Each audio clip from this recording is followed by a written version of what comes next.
Hello दोस्तों। After the long time.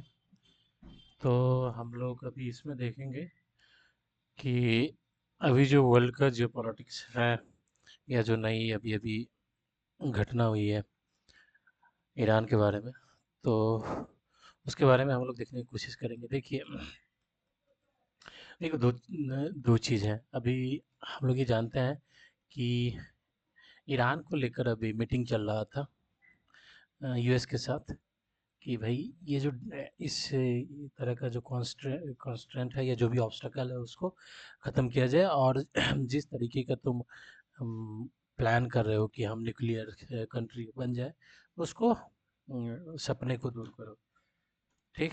तो आप ये देख सकते हैं कि इसमें एक जो था, हाँ, ओमान इसको मीडिएट कर रहा था। तो इसको मीडिएट करने के लिए दो एक अभी मतलब वियना के अंदर मीटिंग चल रहा था, और मीटिंग फिर ख़त्म हो गया, और फिर मीटिंग से कोई रिजल्ट निकला नहीं, और जाके फिर यहाँ पे वॉर स्टार्ट हो गया।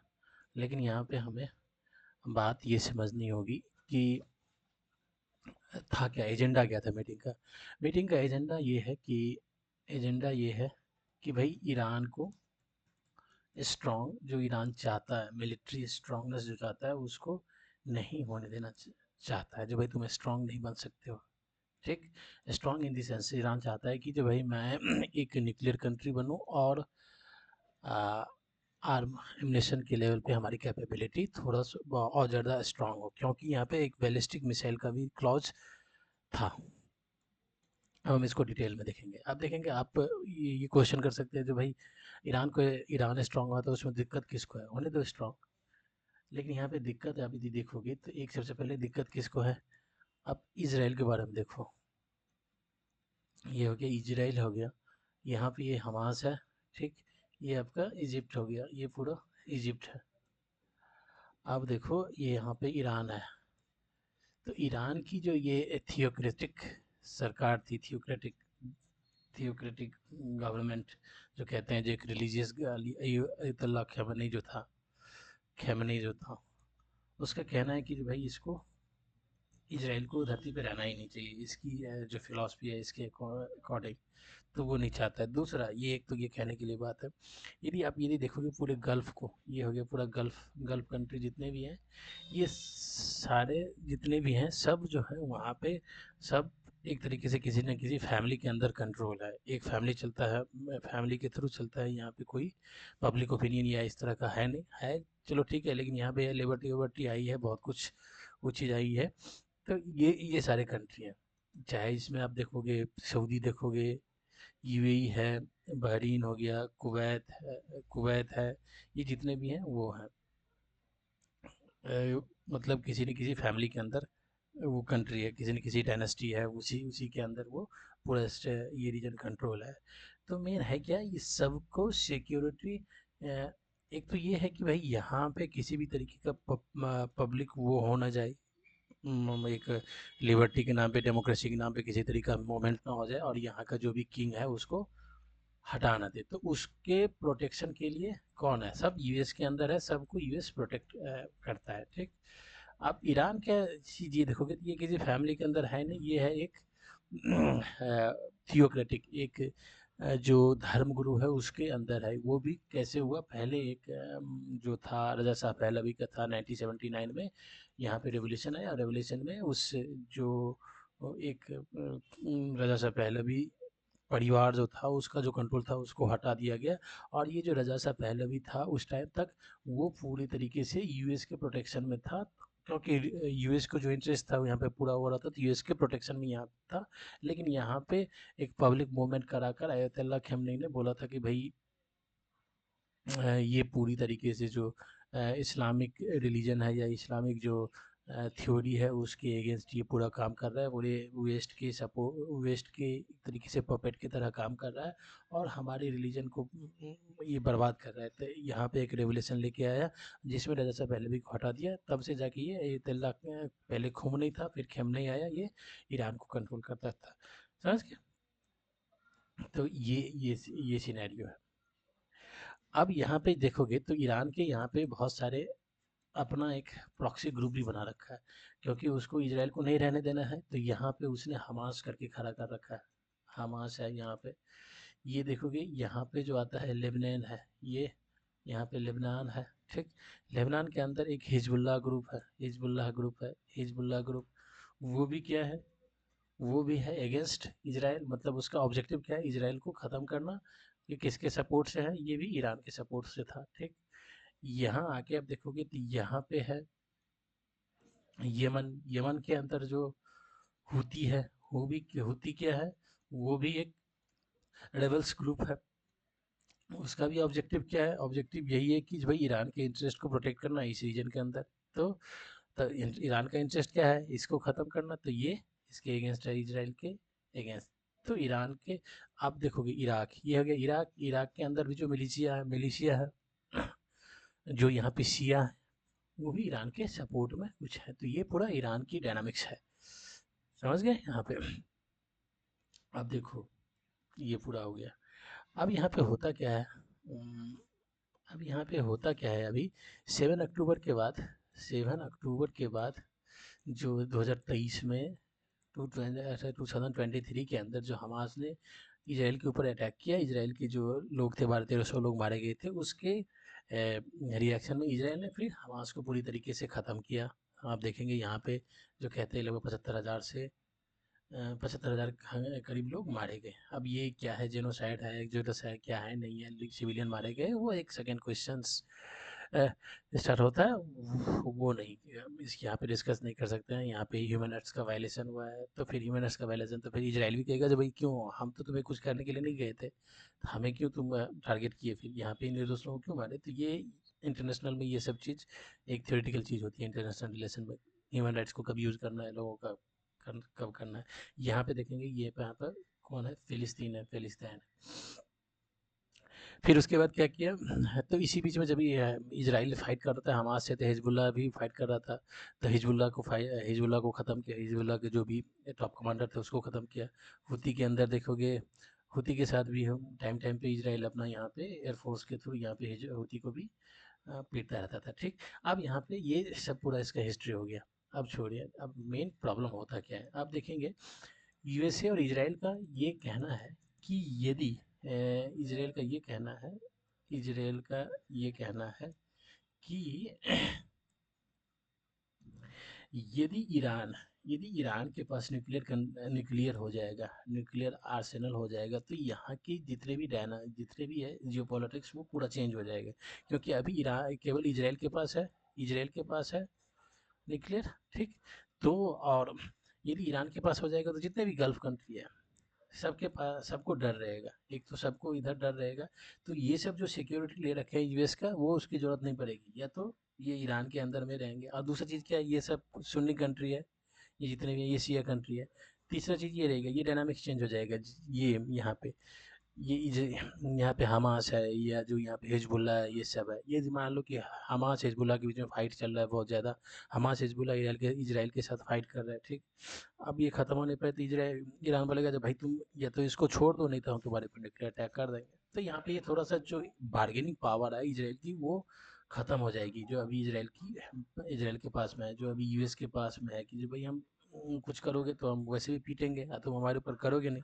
अब इजराइल के पास में भी, जैसे कि मान लो अभी ईरान के पास न्यूक्लियर रहता, तो इस तरीके से इस पे अटैक नहीं होता, ठीक। तो ईरान ये चाहता था जब भाई हमारे पास न्यूक्लियर आर्सेनल हो जाए, तो यहाँ का पूरी जियोपॉलिटिक्स चेंज हो जाएगी, और हम हमें एक तरीके से शील्ड मिल जाएगा, उस शील्ड से फिर हम यहाँ पे पूरी तरीके से जो भी है मिडिल ईस्ट है या जो भी अरब है, इस रीजन को हम पूरे सेंट्रल एशिया जितने भी रीजन है इसको हम कंट्रोल करेंगे। यहाँ पे किसी भी एक्सटर्नल प्लेयर को हम आने नहीं देंगे, उसी को एंट्री देंगे जो हमारे इंटरेस्ट में रहेगा। वो ईरान का था, चाहे मान लो चाइनीज आए या फिर रशियन आए या फिर यूएसए आए। तो इस सब का जो हेजेमनी है या कोई भी किसी भी तरीके से इंटरफेरेंस है, वो ख़त्म हो जाएगा। हम हमारे अकॉर्डिंग जिसको चाहेंगे उसको हम लेके आएंगे, ठीक। ये है। मुस्लिम वर्ल्ड में आप देखोगे तो फिर एक पाकिस्तान को छोड़ के और किसी के पास न्यूक्लियर है ना। न्यूक्लियर क्या होता है, एक डेटरेंस होता है, एक डेटरेंस, कि जो भाई एक लिमिटेड सीमा के अंदर रहो, इससे बढ़ोगे तो हमारे पास न्यूक्लियर है, न्यूक्लियर यदि हमें अटैक करेंगे तो तुम खत्म हो जाओगे, ठीक। एक एक तरीके से इस तरीके का डेटरेंस होता है। तो यूएस इजराइल ये सोचता है कि भाई इसके पास यदि न्यूक्लियर हो जाएगा तो ये पूरी तरीके से यहाँ के सिक्योरिटी डायनामिक्स को चेंज कर देगा। मे भी हो सकता है कि ये जिस तरीके से इसका यहाँ का जो थियोक्रेटिक लीडर बोलता है कि हम इजराइल को बर्बाद कर देंगे, ख़त्म कर देंगे, तो हो सकता है कि ये इसको इसके ऊपर ये अटैक कर दे। अब यदि देखोगे इजराइल को और इसका ईरान का, इजराइल के साथ क्या प्रॉब्लम है कि इसका एक जो कह सकते हैं कि स्ट्रेटेजिक डेप्थ नहीं है। स्ट्रेटेजिक डेप्थ क्या होता है कि मान लो कि भाई एक एक कंट्री का जियोग्राफिकल इस तरीके से ज्योग्राफिकल लोकेशन मतलब ज्योग्राफी इस तरीके का है, तो इसका स्ट्रेटेजिक डेप्थ क्या हो गया। मान लो कि उसका यहाँ पे उसका क्या है, वेरिएबल कंट्री है या जो इनेमी कंट्री है, तो इसके साथ फाइट होता है, तो इस कंट्री के पास स्ट्रेटेजिक डेप्थ ये हो जाता है, इतना तक हो जाता है। मान लो कि यहाँ तक ये पूरा स्ट्रेटेजिक डेप्थ हो गया। यहाँ पे जो कंट्री है वो अपना जो स्ट्रेटेजिक आर्म्स है, एमिनेशन है, जो भी इंस्टॉलेशन है, जो इम्पोर्टेंट चीज़ है, वो इसको यहाँ पे लोकेट कर सकता है, यहाँ पे रख सकता है और इससे फाइट कर सकता है यहाँ पे। क्योंकि अटैक भी करेगा तो मैक्सिमम कहाँ यहाँ तक आएगा, यहाँ तक आएगा, यहाँ तक आएगा, यहाँ तक आएगा, ठीक। और इधर क्या आएगा, पूरा स्ट्रेटेजिक डेप्थ हो गया। तो लेकिन इसराइल की ज्योग्राफी देखोगे तो इसकी कोई स्ट्रेटेजिक डेप्थ नहीं है। इतनी सी पतली सी कंट्री है, छोटी सी कंट्री है, यहाँ पे कोई डेप्थ नहीं है। मान लो कि ईरान की तरफ से यहाँ पे मतलब मिसाइल अटैक जब होता है तो इस इजराइल पूरी तरीके से कांप क्यों जाता है, क्योंकि इसके पास डेप्थ नहीं है। यही यदि इजराइल इतना बड़ा रहता तो स्ट्रेटेजिक डेप्थ होता है। भाई एक मिसाइल यहाँ गिरा, एक मिसाइल यहाँ गिरा, तो यहाँ गिरा, तो इसका इफेक्ट उतना ज़्यादा नहीं होता है। लेकिन एक ही जगह पे यहाँ पे गिरेगा, यहाँ पर गिरेगा, यहाँ पे गिरेगा, यहाँ पे गिरेगा, यहाँ पे गिरेगा, यहाँ पे गिरेगा, तो उस कंट्री का तो बर्बाद बहुत ज़्यादा होगा। वहाँ पे मतलब पूरी तरीके से डिस्ट्रक्शन बहुत ज़्यादा होगा। तो जैसे डेप्थ नहीं है तो इसीलिए इजराइल वल्नरेबल रहता है, ठीक। समझ गए, एक तो ये हो गया स्ट्रेटेजिक डेप्थ। यदि आप ईरान को देखोगे तो ईरान का ज्योग्राफी इस तरीके से है, ये है ज्योग्राफी ईरान का ज्योग्राफी इस तरीके से है ये। और दूसरी चीज़, ईरान के पास में एक ज्योग्राफिकल एडवांटेज भी है ऊपर वाले की तरफ से, ये पूरा माउंटेनियन रीजन है, ये पूरा माउंटेन रीजन है, ये पूरा माउंटेन रीजन है, चारों तरफ से घिरा हुआ है। एक तरीके इधर से हो गया मकरान कोस्ट हो गया यहाँ पे जो गल्फ है, और ये पूरा माउंटेन से घिरा हुआ है ये ईरान। समझ गए। तो यदि ईरान इन द फ्यूचर यदि न्यूक्लियर बना के यदि इजराइल के ऊपर एक न्यूक्लियर अटैक करेगा तो इजराइल पूरी तरीके से बर्बाद हो जाएगा। ईरान के ऊपर करेगा तो ईरान सस्टेन कर सकता है, उसकी कैपेबिलिटी है, बहुत ज़्यादा लंबा चौड़ा है। मान ली एक यहाँ गिराएगा तो यहाँ पे इतना डिस्ट्रक्शन होगा, ठीक। दूसरा चीज़, ये थियोक्रेटिक कंट्री है, तो यहाँ पे लोगों की जान का, वहाँ का जो रिलीजियस गुरु होता है उसका कोई उतना इंपॉर्टेंस नहीं रखता है। मेन होता है जो भाई उसका जो ऑब्जेक्टिव है वो पूरा होना चाहिए, ठीक।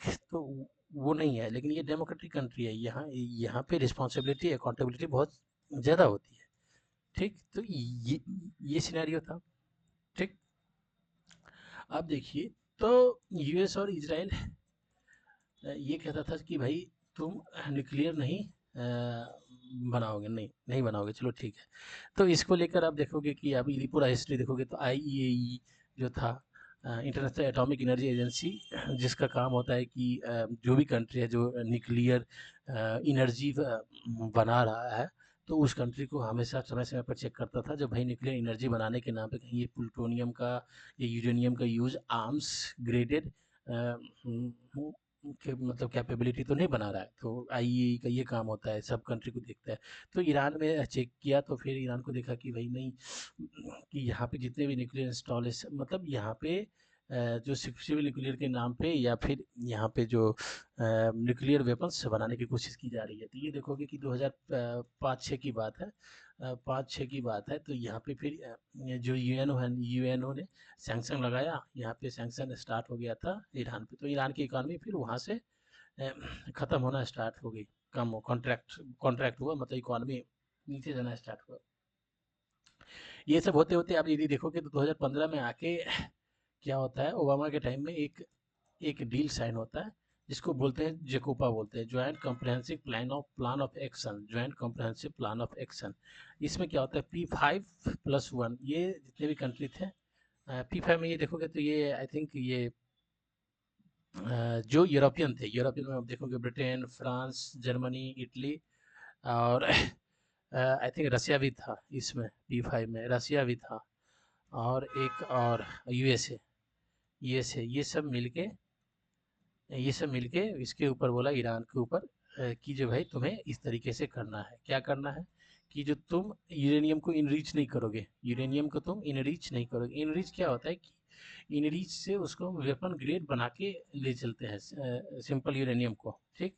अब तो इसी इनरिच को हम कभी और डिस्कस करेंगे, वेपन ग्रेड, क्योंकि उसमें यूरेनियम वेपन ग्रेड में क्या होता है, यूरेनियम 235 का जो परसेंटेज है वो 93 प्लस परसेंटेज चाहिए। जब यूरेनियम 235 का इतना परसेंट होगा तब जाके वो वेपन ग्रेड यूरेनियम होगा, ठीक है, तब वो उससे आप वेपन बना सकते हैं। तो उस पे से लगाया कि ये जकोपा में कि तुम भाई यूरेनियम का इनरीच मैक्सिमम कहाँ तक करोगे, 235 को 3 से 5% करोगे, 40% करोगे, जो एनर्जी लेवल तक जो इनरीच करने की जरूरत है उतना तक ही इनरीच करोगे, उसके बाद तुम यूरेनियम को इनरिच नहीं करोगे। ये जकोपा में हुआ था, ठीक। और सेंट्रीफ्यूग के बारे में बोला था, सेंट्रीफ्यूग भी एक होता है, फ्यूज की तरह काम करता है, जो बॉम्ब के लिए ज़रूरत होता है, तो उसके ऊपर भी सैंक्शन लगाया था जो तुम ये काम नहीं करोगे, ठीक है। तो ईरान ने भी मान लिया चलो फिर ठीक है नहीं करेंगे। ये 2015 से लेके 18 तक ये चीज़ चला। 18 में जब ट्रंप आया तो ट्रंप बोला कोई नहीं भाई, ये जेकोपा कोई काम का नहीं है, हम जेकोपा ख़त्म करेंगे, ईरान के ऊपर सैंक्शन लगाएंगे क्योंकि हमारे पास इन्फॉर्मेशन है कि ईरान न्यूक्लियर वेपन बनाने की कोशिश कर रहा है। चलिए ठीक। तो ट्रंप के आने के बाद से ये देखेंगे कि जेकोपा धीरे धीरे खत्म हो गया। तो जो ये डील था, जो वो खत्म हो गया और ईरान के ऊपर सैंक्शन लगना स्टार्ट हो गया। तो सैंक्शन लगा, तो फिर सैंक्शन लगेगा तो फिर ईरान की इकोनॉमी को सस्टेन करने के लिए तो मदद तो चाहिए, इकॉनमी को सस्टेन के लिए मदद चाहिए। तो ईरान का जो रिलेशन है चाइना और रसिया के साथ था ही, रसिया के साथ था ही। पहले क्या था, यूनिपोलर वर्ल्ड था। 2010 से देखोगे तो 2010 से देखो पहले देखोगे तो ये यूनिपोलर था। यूनिपोलर इन द सेंस क्योंकि चाइनीज इकोनॉमी उतनी स्ट्रांग नहीं थी। 2010 के बाद चाइनीज इकोनॉमी बहुत स्ट्रांग हो गया, तो एक तरीके से कह सकते हो कि जो इकोनॉमिक फ्रंट पे बाइपोलर हो चुका है। मिलिट्री फ्रंट पे आप नहीं देख सकते हैं, मिलिट्री फ्रंट पे है, लेकिन इकोनॉमिक फ्रंट पे है बाइपोलर, किसी कंट्री का मतलब है। तो फिर ईरान की इकोनॉमी को सस्टेन करने के लिए कि रसिया और चाइनीज़ के साथ फिर कोलैब किया, फिर आगे बढ़ रहा है किसी भी तरीके से ईरान चल रहा है। तो आप देखोगे कि ईरान के अंदर यदि इधर यूएस और वेस्ट के से पूरी तरीके से सैंक्शन लगेगा तो ऑब्वियसली है वहाँ की जनता की परेशानी होगी, क्योंकि पैसे होगा नहीं तो फिर इसकी दिन चलेगा कैसे, ठीक। इकोनॉमी ग्रोथ नहीं करेगा तो भाई एम्प्लॉयमेंट नहीं होगा, पैसे नहीं होगा, इन्फ्लेशन बहुत ज़्यादा होगा। तो यहाँ पे लोगों के में तो एक था ही, जो भाई ये रिजीम है इसके चक्कर में हम लोग परेशान हो रहे हैं, हमें क्या न्यूक्लियर की ज़रूरत है, हम ये सब में नहीं पड़ेंगे, हमें खुशहाल की ज़िंदगी चाहिए। ये चीज़ एक सेक्शन ऑफ सोसाइटी का ईरान में है। कहा जाता है इस सेक्शन का पॉपुलेशन आई थिंक 40 है कि 50 है, या फिर रिजीम को कितने परसेंट कर रहे हैं, 50% रिजीम को पसंद कर रहे हैं, 50% एंटी रिजीम को पसंद कर रहे हैं। ये सब चीज़ चल ही रहा था, ठीक। तो 2018 में आने के बाद 2018 में ट्रंप आने के बाद ट्रंप ने बोला कि भाई हम जेकोपा को ख़त्म करेंगे और फिर इसके ऊपर सैंक्शन बढ़ा दिया, ईरान के ऊपर सैंक्शन बढ़ा दिया, ठीक।